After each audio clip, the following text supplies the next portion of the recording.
Wakti ka kok matek kum gamente menenni ki chulogi pe kwo kile magen giti ka ronyine iching ojong lok manokati kar magen go beri ka chakhe mo beri teolwa I lapono sub county kam mainoni dan ma pat paro bino kanywa ko tamgi iyo mitya ko pero matika kati chalo aduki chan iching olak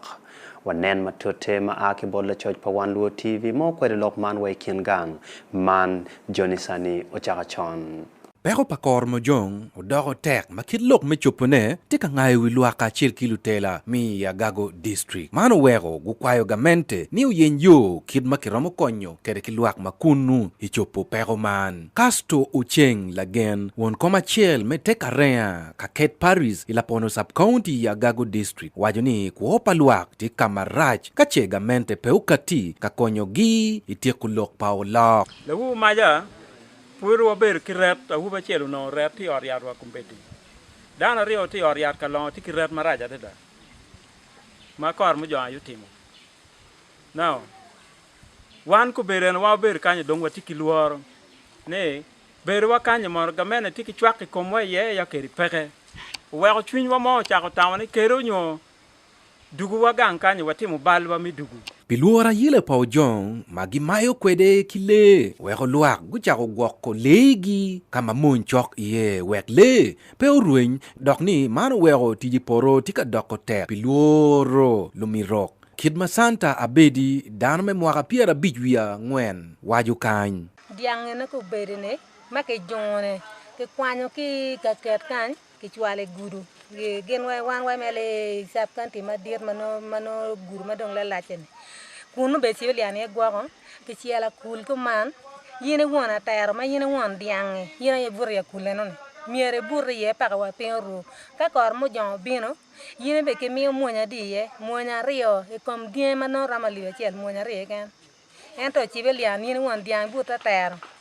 maka dong la bino ma duang ka kire gunyo tinja na ne wale ko bino tor dien ga nga dien mi adi no lang no duang Luak tika neno ni chula yegin maudong magamente romotimone kape chigi bikemme kigamente ikot kache meno pe utimme Matthew lagen enti won komme adek melapono sub county Yagago district Le make kwanya e karpa gamene me fsebri ki chul wano mir jome oriat ki mir ki treatment no gamene miu e masakare chamaya Durante tong na pa, ke pang, kim lo koin tong ken. Muchib no chwana mido na para pa ota Johnny. Era chuli ke neko kan, wa ngatu bene pe wiliele.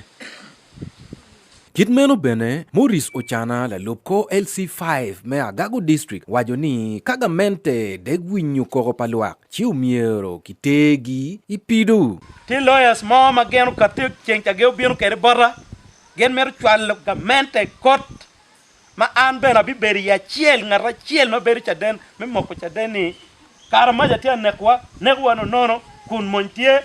gamente tigi mon moramo peti ka gwakwa aye chu nyim korte nun Kadong MP me Yagago North Yagago district John Amos Okot olego luak me ripe neno ni gamente okonyo gi kichulo jami ma balle chalo aduki me ayela pakar mo jong iloba choli mo jong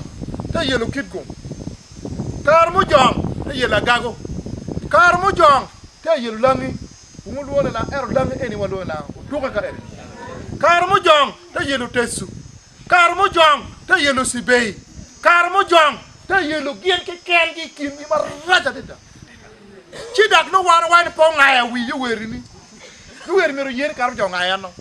Taman luak gukati kwede ikachoke minyutu chwe chwingi ikumtim makor mo jong tika timone dok ni kwo tika doko tek ilok me gwoko diyan maluak guchako koro legi kiatero idiwo weko jong peu ma piwan luo TV Jonisani ochakachon